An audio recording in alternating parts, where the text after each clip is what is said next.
Hey guys, how we doing? So we're going to do a little webinar here on putting on pace because we get to a stage where people actually look to want to bowl quicker, but aren't doing the things you need to do to get you there. So it's really crucial we go through this so that if you're in that position, you can look back and actually see, right, am I missing some steps here? Am I trying to go too quick? And so we'll get stuck into it now, okay? So the thing with pace is you just can't turn up on a Saturday or whenever you play and expect that you're going to be bowling quicker. It's not just going to happen. It doesn't just happen. There's so many factors that go into you bowling quicker. Now, in this age of Instagram, there's loads of accounts out there which tell you you're going to put on pace, and some of them may well help you add a little bit of pace, but most of them are at the expense of your body. That's the thing. The big thing to take away more than anything is just trying hard isn't the way. That leads to more injuries, more lateral flexion, less consistency, and so many issues. So we got a, excuse me, we've got sort of a hierarchy of here of actually getting to bowling faster at the top. And where does it start? Is ever, and this is probably the same with everything we talk about, it starts with moving well. That's the fundamental. That's what you cannot get away from. If you try to miss that step and try and rush things, it will end in disaster for you. There's no doubt. We've seen enough players over the last 25 years to understand that the players that try to go to the top straight away without doing everything underneath it, it ends pretty poorly and pretty quickly, to be honest. So we've got moving well. Then we got specific strength and power on top of that. Then we migrate into bowling conditioning work. And then we're into bowling practice before we can actually bowl faster in a game. So let's just go through all of those. So first one is moving well. Okay, now we've got a video here of one of the fundamental exercises of actually getting you to move well, which is the controlled step down. And it's amazing how many times this exercise is butchered, but this tells us pretty much straight away, have you got good stability or not? But moving well, it's a foundation for absolutely everything we do. If you do not move well, if you haven't got good motor control, good stability, good movement, you can forget about pace. You might be able to bowl the odd ball quick just from having a good bowling arm delay or something like that. But to keep on the park, to bowl quicker, it's just not going to happen. And this is the number one thing that most players are missing. They just do not move well at all. And they continue to ignore it, but ignore it at your peril. You know, if you've been on a plan, you more than a few months in and you followed it, you'll know how good your body can feel that you probably didn't expect it to feel that good. Now, even youngsters. So crucial. Do not rush this stage. Do not miss it out. It is absolutely vital. Next stage is then getting specific. We've got young Darcy here using a landmine press, and just look how specific he's getting with his back foot. Look at that rotation. Okay? Rotation chain so that the initiation of this movement isn't his shoulder, it's the foot into the hip, up the chain, into the arm. Crucial. We're starting to use the chain. So once we can move well, we then have to sequence the body well, get the kinetic chain working, understand what we need to be doing. Because a lot of time you don't feel it. If you've never used a chain, it can be really hard to think, well, where do I start? To get that foot movement, Darcy couldn't do it to start, to be fair. It took a lot of work to get into that position so we could actually use in sequence. But once we do, the amount of power you can generate is unbelievable without getting stronger, really.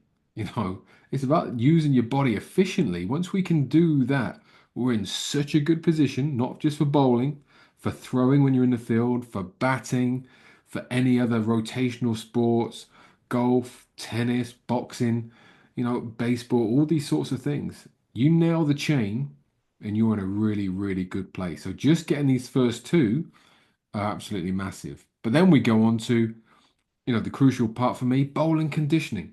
Bowling conditioning is so important. We got Akeem here who was with us last summer, just doing some perturbations in a half kneeling position, then into half kneeling bowling. So if we're outside, we'll then go and bowl. It's so crucial. It's so crucial that we put the training with the game. Not just on one track you've got strength work, on another track you're doing bowling, and they never meet. The two have to meet. Everything we do training wise has to be with the goal of you bowling faster.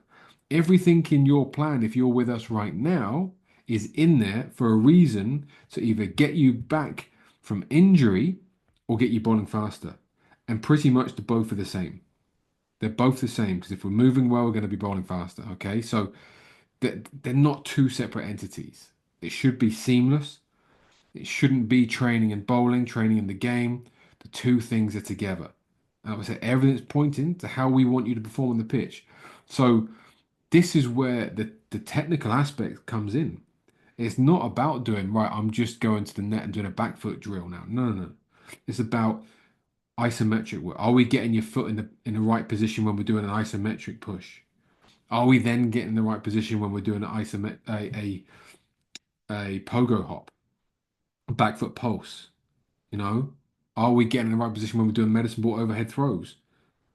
Because if we are, then we know it's going to transfer over into the game. Are we doing it at the right intensity? You know, just today I've had about three chats with people about walkthroughs. I just keep saying, why are you doing a walkthrough? You might as well do ballet for all the good it's going to do your actual bowling. So be really smart. Bowling conditioning plays a massive, massive role. Next up, bowling practice. So one of the things that we see is people either go through the motions of a net or they do walkthroughs. But you know, when we're ready, when we're in a net situation, it means we're fully fit. We're fully fit. We're game ready, basically. Okay. So when you bowl at a batter, it has to be match intensity. You cannot be thinking about technique. Technique is what we do in the first three sections. Get the body working well, increase the strength and the power, get the technique married up. Okay. As soon as we're in a net, or as soon as we're in stuff like Akeem was doing here with target practice at top of off, all we're thinking of bowling in a match. That's what we're thinking. No technique. We're full run up, your match run up, match intensity, and the only time it might change is if we do an overspeed session where you just maybe bowling six balls as quick as you can into the net.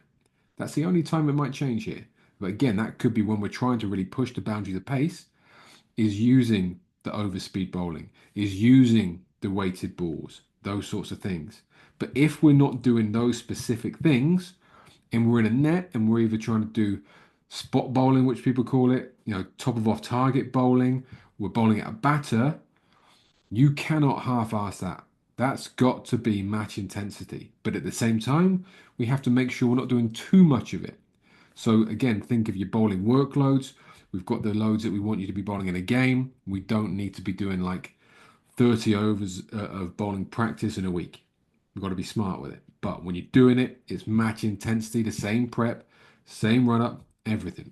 Okay, crucial. And then we've got in-game bowling. We've got Big Zoom here, who was on the plan a couple of years ago now, playing for Gloucestershire and bowling quick. He was the quickest bowler on average in the county championship, 2024. The second one was Pat Brown. Both have worked with us. So in game bowling, you know, that should be the easy part. Everything should be done.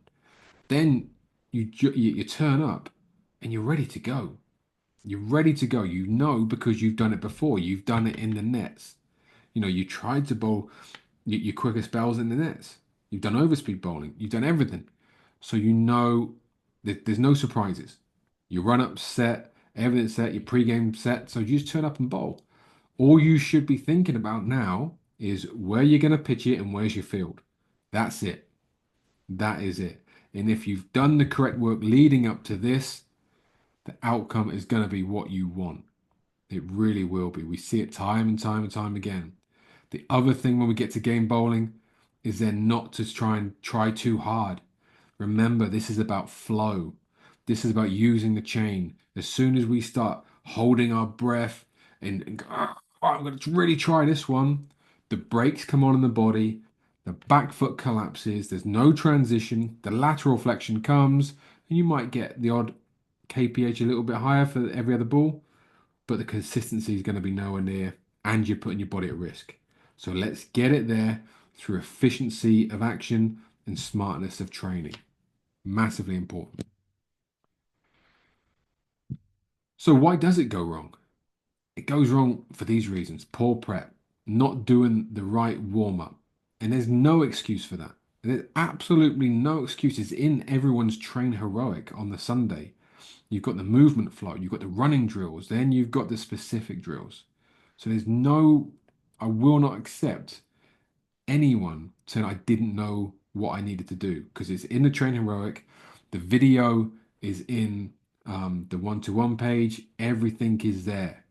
If you turn up and you just roll in and do the lap and the stretch, that's your own fault. That's your own fault. Now, having said that, if the club are putting pressure on you to join in with the rest and do the lap and the stretch, it's simple. Do the lap, not a problem. When they're stretching, you do your movement flow. As soon as they're done and they're mucking around, then you do your running drills, then you do your med balls. Doesn't take that long. You can do both of those in 5 minutes. So again, no excuse. Not using your full run up in training or pre-game and then expecting it to flow in a game, madness. Absolute madness. Like we said, the bowling should be, the game time should be when you just roll up and everything's done. So you just do it again. If you haven't done it, how do you expect to go well in the game? You won't. You can't. Losing your head after a poor ball, getting hit for four through the covers, schnicking someone off, slip, dropping it, going for four, and you losing your head, so your routine goes out the window, and then you just rush in as hard as you can. Not going to help you. Not going to help you. Keep the same routine every ball. What are you thinking? You know, that those little, like we do with Camilla in the sports psych sessions, what is your ball to ball routine? What are your processes? Do not change it. Do not change it. If you've just slightly gone wrong, that's okay. Not everyone's going to bowl the best ball of their life every ball. It's never going to happen. So just make sure you course correct so you don't chase a bad ball with another bad ball. Okay, be smart here. And on those lines, don't be thinking technique. Don't be in a game running up thinking of your back foot, your front arm, what's going on with your front leg. Is it splaying? Where's your bowling arm delay? No, you cannot do that. You cannot do that. Like we said earlier, all you can be thinking, where you're going to bowl it, and if you got the field right. That's it. As soon as you're running in, relax. Relax, relax, relax. I'll say it a few more times. The body will respond so much better. The chain will respond. The pace will be up if you relax and let it happen. Okay. And if you've just got no routine, you've got no ball to ball routine, you don't know your warm up routines, you don't know your field placings, you've got a hot temper, so you lose your head after you get hit for four or six, you're always thinking technique, that's a recipe for disaster. It really is. But you look at all those separate entities, we cover them all. We've got Charlie, so you can talk about variations in field settings and how to set a batter up. We've got Camilla, so you can talk about mental mastery, really honing in on what you need to be doing ball to ball, how you're going to get your head right for the game. You've got myself, you've got Gav, you know, every side of it gets done for you and with you. So there's no excuse. Okay. So final thoughts here. Pace doesn't just happen. It doesn't just bang. Oh, I'm quicker now. Brilliant. You know, it needs to be planned. You need to train diligently. You need to prep well. You need to follow everything that we give you. And the key thing, which I'll always say, efficiency. If everything is working efficiently and well and flowing, the pace will come. Go and have a little look at the West Indies bowlers of the 80s. Go and have a look at Wasim and Wakar, all these guys, Devon Malcolm, Andy Caddick. They weren't massive gym goers. They bowled beautifully. Richard Hadley. There's so many from that sort of time, and you could see they weren't. They were flowing and efficient. Okay, great stuff. Go get it.